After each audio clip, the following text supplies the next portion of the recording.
Now, for more analysis on the commemoration of the International Day for Women, we're joined live from our Johannesburg studios by Mr. Mfanozelwe Shozi. He's the chairperson of the Commission for Gender Equality in South Africa. Welcome to Africa Live. Now, there have been celebrations all over the world marking the International Day for Women. What do African women have to celebrate? African women have to actually celebrate. Remember, Africa was under colonialism. Almost all countries now have actually fought colonialism or out of colonialism.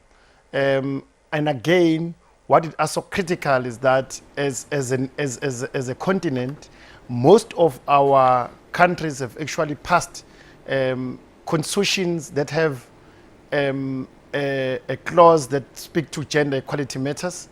And also the landscape is actually conducive in most of the African countries on gender equality matters. But we also know that the problem that we always have as a nation and as a continent is around the issue of culture and religion, and those practices, they still continue to actually plague the society in terms of not allowing gender equality to be prevalent in most of the sectors. So then what is the solution with regard to religious and cultural practices that are at odds with promoting gender equality? Definitely there are odds. You know what has actually happened in the continent around the AHA Act in Uganda, what is happening in your country there, and in Zimbabwe and other countries and so on. You can really see that the cultural aspects play a very pivotal role in terms of trying to actually redress or take us back in terms of what we have achieved in terms of gender equality.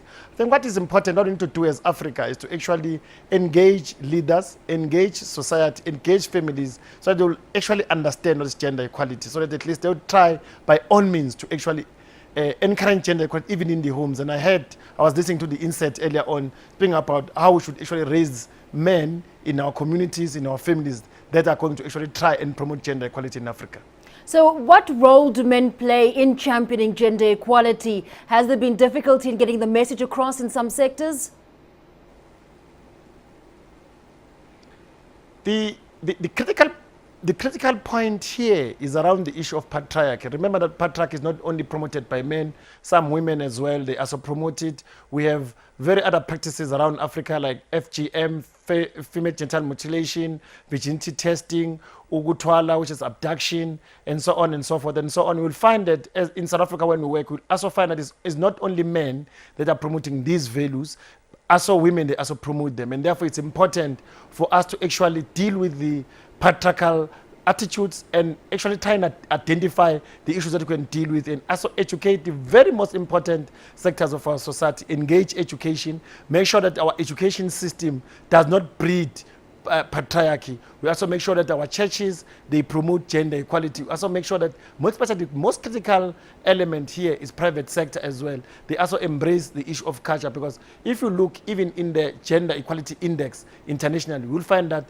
private sector is very slow in promoting gender equality, and therefore it's important. Governments, they try, but we need to actually bring in private sector, the cultural institutions, as well as families and individuals to actually take part in promoting gender equality. Now, Mr. Shozi, just lastly, Africa has at least 3 female presidents currently serving, as well as the chairperson of the African Union Commission is a woman. So how much have they contributed towards bringing women to prominence?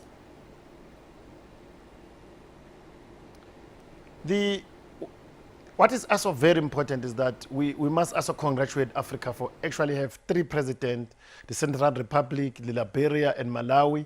And what is also critical is that we know that for women being there, they understand gender sensitivity around these issues. They also promote gender.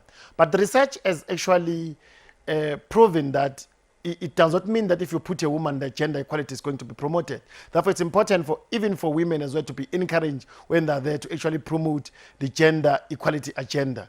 Therefore, it's important. But we have seen how service delivery has been happening. For example, in South Africa, if you build houses, you must also think about toilets, you must also think about ablution facilities, you must also think about women with disabilities. We have seen that the role of women in promoting gender equality is very, very critical. And this president, you can see now the AU in terms of promoting the decade for women, the projects that they have for women who are pregnant and so on, then you can really see that even in conflict situations, you can see that women play a very critical role. They also bring in gender equality matters. Therefore, it's important to encourage Africa to have more women as presidents, and those women as well should be actually trained in terms of ensuring that gender equality becomes part and parcel of gender equality agenda. For example, as we speak today, my sister is on the eve of the Commission on the Status of Women in New York. They'll be deliberating around the issues of the post-2015